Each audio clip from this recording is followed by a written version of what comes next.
Welcome back to guys your beautiful सा channel study with master ji. और आज की इस वीडियो में हम देखने वाले हैं कि कक्षा 12वीं की जो ग्रामर में सेकंड टर्म में आने वाला जो चैप्टर है अभिव्यक्ति और माध्यम की बुक से पत्रकारिता लेखन के विभिन्न रूप और लेखन प्रक्रिया।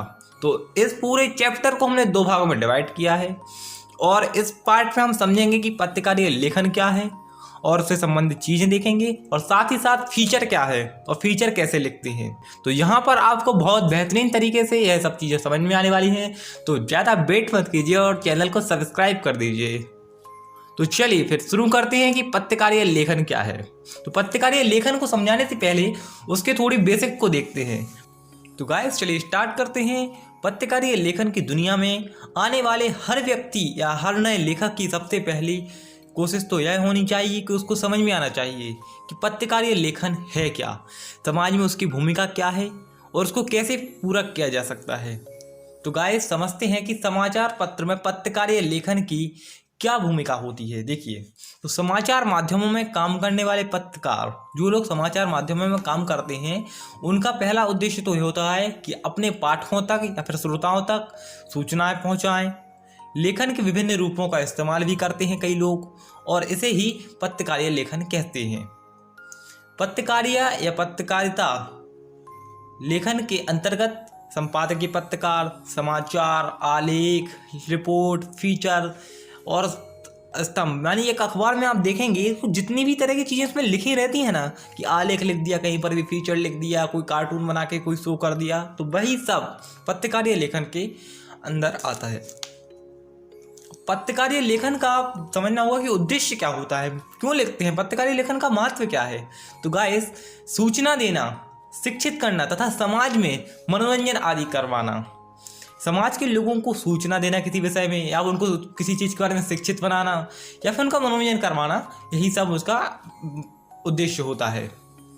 तो अब इसके बाद भी और कई तरह के होते हैं, जैसे खोजपरक पत्रकारिता होती है, वॉचडॉग पत्रकारिता होती है और एडवोकेसी पत्रकारिता होती है। यदि आपसे पूछा जाए पेपर में कि पत्रकारिता लेखन का प्रमुख उद्देश्य क्या है, तो आपको लिखना है कि सूचना देना, समाज को शिक्षित बनाना तथा मनोरंजन आदि करवाना इसका उद्देश्य। और साथ ही साथ इसमें कई तरह की पत्रकारिता शामिल है, खोजपरक पत्रकारिता, वॉचडॉग पत्रकारिता और एडवोकेसी पत्रकारिता।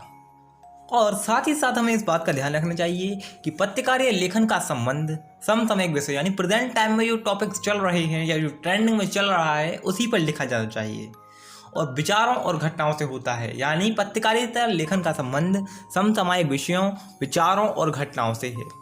पत्रकार को लिखते समय इस बात का ध्यान रखना चाहिए कि वह सामान्य जनता के लिए लिख रहा है, इसलिए उसकी भाषा सरल व रोचक और सहज होनी चाहिए। वाक्य छोटे व सहज हों, कठिन भाषा का प्रयोग नहीं किया जाना चाहिए, क्योंकि कोई गांव का अगर मजदूर आदमी है तो उसको भी समझ में आना चाहिए, कोई अरबपति है तो उसको भी समझ में आना चाहिए। भाषा को प्रभावी बनाने के लिए अनावश्यक विश्लेषणों और अपरिचित शब्दावली को उपयोग नहीं करना चाहिए। यानी अब ऐसा शब्द मैं बोल दूं आपके सामने जो आपको समझ में ही नहीं आता, तो उसका क्या मतलब निकलता है। तो कभी भी पत्रकारिता लेखन में भाषा को प्रभावी बनाने के लिए अनावश्यक शब्दों का, विश्लेषणों का और अपरिचित शब्दावली का उपयोग नहीं करना चाहिए। और दूसरी बात कि इसमें दोहराव भी नहीं होना चाहिए। जैसे मान लीजिए एक ही बात को मैं बार बार आपसे कहूँ तो आपको कैसा फील होगा, इसीलिए इसमें दोहराव नहीं होना चाहिए। और अब गाइस देखते हैं कि पत्रकारिता लेखन में पत्रकार के भी प्रकार होते हैं। तो पत्रकार 3 टाइप के होते हैं, पूर्णकालिक पत्रकार, अंशकालिक पत्रकार और फ्रीलांसर यानी स्वतंत्र पत्रकार। तो देखिए गाइस, जो पहला पत्रकार होता है पूर्णकालिक, इस श्रेणी के पत्रकार किसी समाचार संगठन से नियमित वेतनभोगी कर्मचारी होते हैं, यानी एक कंपनी के लिए काम करते हैं तथा उससे परमानेंटली अपना सैलरी लेते हैं। और अंशकालिक पत्रकार वह होते हैं, उस कैटेगरी के लोग होते हैं जो पत्रकार कि किसी समाचार संगठन के लिए निश्चित मानदेय पर एक निश्चित समावधि के लिए काम करते हैं। मान लीजिए किसी कंपनी ने आपको हायर कर लिया और कहा कि 2 महीने की मैं आपको सैलरी देता हूं और आपको मेरे लिए ये काम करना है, तो उस तरह की अंशकालिक पत्रकारिता कहलाती है। और फ्रीलांसर पत्रकार वह होते हैं, इस श्रेणी के पत्रकारों को संबंध किसी विशेष समाचार से नहीं होता है, यानी कोई कंपनी के लिए काम नहीं करते, बल्कि वे भुगतान के आधार पर अलग अलग समाचार पत्रों के लिए लिखते रहते हैं। उन्हें किसी भी एक परमानेंट कंपनी से कोई भी लेना देना नहीं होता है। तो गाइस अब देखते हैं समाचार लिखा कैसे जाता है आखिरकार। तो गाइस पत्रकारीय लेखन का सबसे जाना पहचाना रूप समाचार लेखन है।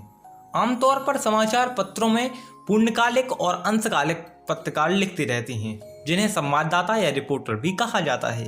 तो इस बात को आप फिर से सुनिए, और अब पेपर में पूछा जा सकता है कि समाचार कैसे लिखा जाता है। तो आपको ध्यान रखना है कि पत्रकारीय लेखन का सबसे जाना पहचाना रूप समाचार लेखन है, और आमतौर पर इसमें दो तरह के पत्रकार काम करते हैं, पूर्णकालिक और अंशकालिक पत्रकार, जिन्हें संवाददाता या रिपोर्टर भी कहा जाता है।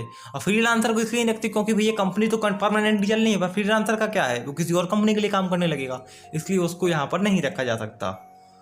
और समाचार लेखन की एक विशेष शैली होती है। अखबारों में प्रकाशित अधिकतर समाचार एक खास तरह की शैली में लिखे जाते हैं। आपने शायद सुना भी होगा उसके बारे में, जिसको उल्टा पिरामिड शैली के नाम से भी जाना जाता है। इन समाचारों में किसी समस्या या घटना या विचार के सबसे महत्वपूर्ण पार्ट जो होता है, इंपॉर्टेंट पार्ट होता है, जो सबसे अधिक जानकारी वाला, उसको सबसे पहले सौंप दिया जाता है। सबसे पहले पैराग्राफ में उसको लिख दिया जाता है, उसके बाद के पैराग्राफ में उससे कम इंपॉर्टेंट चीज़ बताई जाती है, और इसी तरह का क्रम चलता रहता है जब तक जानकारी पूरी तरीके से ख़त्म नहीं हो जाती। इस तरह की प्रक्रिया को शायद उल्टा पिरामिड कैटेगरी भी कहते हैं, या फिर उल्टा पिरामिड शैली भी कहते हैं लेखन प्रक्रिया की। तो आपको इस बात का ध्यान रखना है कि सबसे इम्पोर्टेंट बात है जो सबसे आगे थोप दो। जैसे कि आपने लिख दिया कि पीएम कोई भी है, उसकी डेथ हो गई है, तो सबसे महत्वपूर्ण बात ही आपने सबसे पहले सौंप दी है। अब उसके बाद और नीचे उसमें सबसे कम, फिर उससे कम चीज़ों को लिखना है। यह प्रक्रिया जब तक जारी रहती है और तब तक ख़त्म नहीं होती, यानी सबसे, जब तक पूरी बात का एंड ना हो जाए तब तक यह चलता रहता है, फिर उससे भी कम, फिर उससे कम इम्पोर्टेंट, सबसे कम इम्पोर्टेंट चीज़। इस तरह की पत्रकारीय लेखन को उल्टा पिरामिड शैली के नाम से भी जाना जाता है। समाचार लेखन में 6 ककाहारा होते हैं। आपको मालूम होगा कि क्या हुआ, किसके साथ हुआ, कब हुआ, कहाँ हुआ, कैसे हुआ और क्यों हुआ। तो गाइस, जो समाचार लेखन का इम्पोर्टेंट यानी इंट्रो होता है, जो पार्ट होता है, उसमें यानी पहले पैराग्राफ में शुरुआती 2-3 पंक्तियों में आमतौर पर 3 या 4 ककाहारों का आधार बनाकर खबर लिखी जाती है। यानी शुरुआत के जो 2-3 लाइन होती हैं, उसमें शुरुआत के 4 ककाहारों का बेस बनाकर तैयार की जाती है खबर। क्या, कौन, कब और कहाँ। इसके बाद समाचार की बॉडी या समापन के यानी एंड के बाकी 2 ककाहारों में लिखा जाता है कि कैसे और क्यों का जवाब दिया जाता है। इस तरह 6 ककाहारों पर आधारित समाचार तैयार होता है। इसमें से पहले 4 ककाहारा क्या, कौन, कब और कहाँ सूचनात्मक और तथ्यात्मक आधारित होती हैं, यानी उसमें सूचना दी जाती है और वो तथ्यों पर आधारित होते हैं। ये क्वेश्चन आ चुका है बोर्ड में पहले भी, तो इस बात के लिए तैयार रहिए कि इसमें से जो 4 ककाहारा शुरुआत के हैं, क्या, कौन, कब और कहाँ, क्या, कब, कौन, कहाँ, तो ये सूचनात्मक होते हैं और तथ्यात्मक होते हैं। जबकि जो एंड के 2 ककाहारा होते हैं, जो कि समापन के 2-3 लाइन पहले या फिर समापन के दिए जाते हैं, तो उसमें 2 ककाहाराओं का उपयोग होता है, कैसे और क्यों। तो वह विवरणात्मक होते हैं और व्याख्यात्मक होते हैं और विश्लेषणात्मक होते हैं कि कैसे हुआ कोई चीज़, विवरण दिया ना इसमें पूरा, उसमें पूरी व्याख्या की गई कि नहीं की गई, इसमें पूरा विश्लेषण दिया जाता है। ओके गाइस, तो यहाँ पर हमारा ये पत्रकारीय लेखन का पहला पार्ट समाप्त होता है। तो इसके बाद अब स्टार्ट करते हैं फीचर लेखन क्या है। तो गाइस सब्सक्राइब तो कीजिए प्लीज़ यार, मोटिवेशन नहीं मिलता आप लोगों का मुझे। और गाइस, आपको अगर इसके PDF नोट्स चाहिए हैं तो आप मेरी डिस्क्रिप्शन में दी गई वेबसाइट है, उस पर क्लिक कीजिए और आपको वहाँ से इसके नोट्स मिल जाएंगे। तो चलिए फीचर्स को समझते हैं कि फीचर क्या है। अब तो समकालीन घटना यानी बहुत पुरानी घटना या किसी क्षेत्र विशेष की विशिष्ट जानकारी के सचित्र और मोहक विवरण को फीचर कहा जाता है।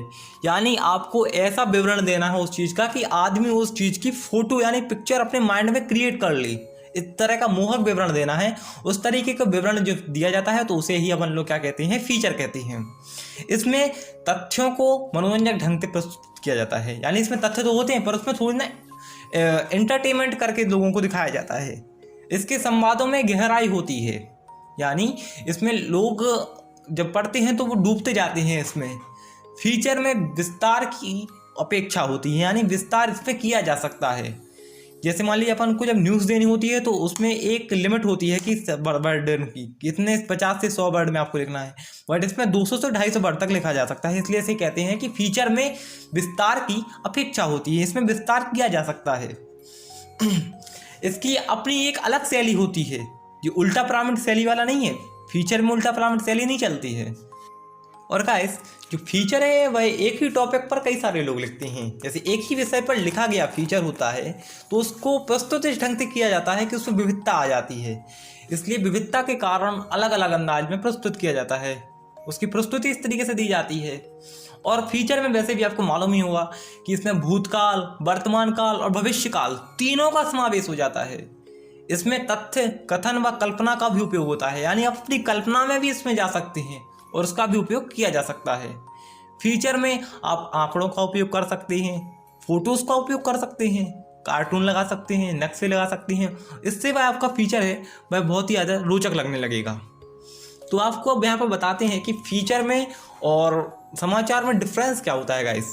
तो फीचर में लेखक के पास अपनी राय या दृष्टिकोण और भावनाएं जाहिर करने का अवसर होता है, यानी फीचर में अपनी भावना, अपना जो दृष्टिकोण है वह लोगों तक पहुंचाया जा सकता है। बल्कि समाचार लेखन में ऐसा नहीं है कि खबर को आप अपने हिसाब से बता दें, वह उसमें पूरी शुद्धता रहती है, जो हुआ है वही आपको वहाँ पर मिलता है, एकदम ताज़ा ताज़ा मक्खन की तरह। और दूसरी चीज़ है जो फीचर लेखन में उल्टा पिरामिड शैली का उपयोग नहीं होता, मैंने आपको बताया है अभी। और इसमें कथात्मक होती है चीज़ें, यानी परस्पर एक चीज़ दूसरी चीज़ से लगी हुई होती है। आप कंटिन्यूअसली यहाँ पर मूव करते हैं, ऐसे नहीं करते कि आपने ऊपर स्टार्ट से कुछ लिखा फिर नीचे कुछ लिखा। इसमें एक कथात्मक चीज़ होती है। फीचर लेखन की भाषा बहुत सरल होती है, रूपात्मक होती है, यानी आप उस व्यक्ति की जैसे कल्पना कर सकते हैं कि 6 फीट लंबा व्यक्ति था वो, और वो बहुत ही ज़्यादा गोरा व्यक्ति था, उसके 6 पैक थे। तो इस तरीके का उसमें दिखा जाता है कि रूपात्मक, इसको कहते हैं रूपात्मक। आप उसकी एक चित्रण बना लें अपनी बॉडी, मतलब उसकी बॉडी का। परंतु समाचार की भाषा सपाट बनी होती है, यानी उसमें स्पष्ट भाषा लिखी होती है।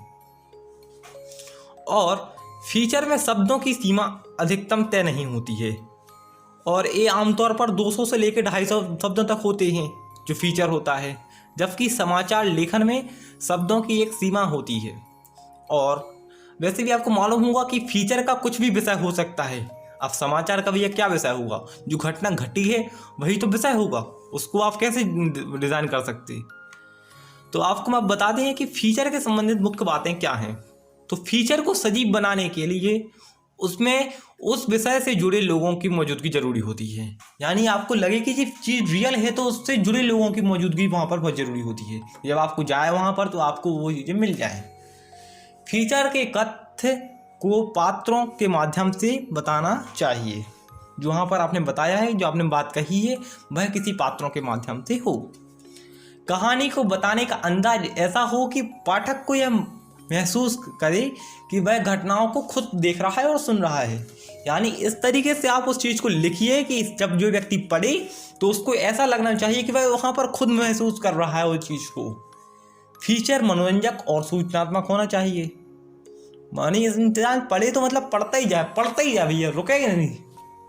फीचर शोध रिपोर्ट नहीं है, यानी उसमें आप किसी तरह की शोध नहीं प्रकट कर सकते, वह रिपोर्ट नहीं है। इसे किसी बैठक या सभा के कार्यवाही विवरण की तरह नहीं लिखा जाना चाहिए कि वहाँ पर इस तरीके का ये हुआ फिर वो हुआ। तो यहाँ पर कार्य किसी बैठक के समान नहीं लिखा जाना चाहिए। और वैसे भी आपको यहाँ पर 5 पॉइंट शायद मिल ही गए होंगे जो आपने पहले सुने हैं, और आपको अगर चाहिए तो आपको PDF मिल जाएगा। और साथ ही बात जो है इसकी कि फीचर का कोई ना कोई उद्देश्य होना जरूरी है। उस उद्देश्य के इर्द गिर्द सभी प्रासंगिक सूचनाएं तथा विचार गुथे होने चाहिए, यानी एक दूसरे से कनेक्टेड होने चाहिए। तो गाइस यहाँ पर हमने फीचर को भी देख लिया है और पत्रकारिता लेखन को भी देख लिया है। तो नेक्स्ट वीडियो जिसकी आने वाली है सेकंड पार्ट, उसमें हम देखेंगे कि रिपोर्ट क्या है और रिपोर्ट राइटिंग क्या है, उससे संबंधित चीज़ों को समझेंगे। तो गाइस आपको वीडियो पसंद आई तो वीडियो को लाइक करो ना यार, प्लीज़ सब्सक्राइब करो चैनल को। Thank you so much for watching till and.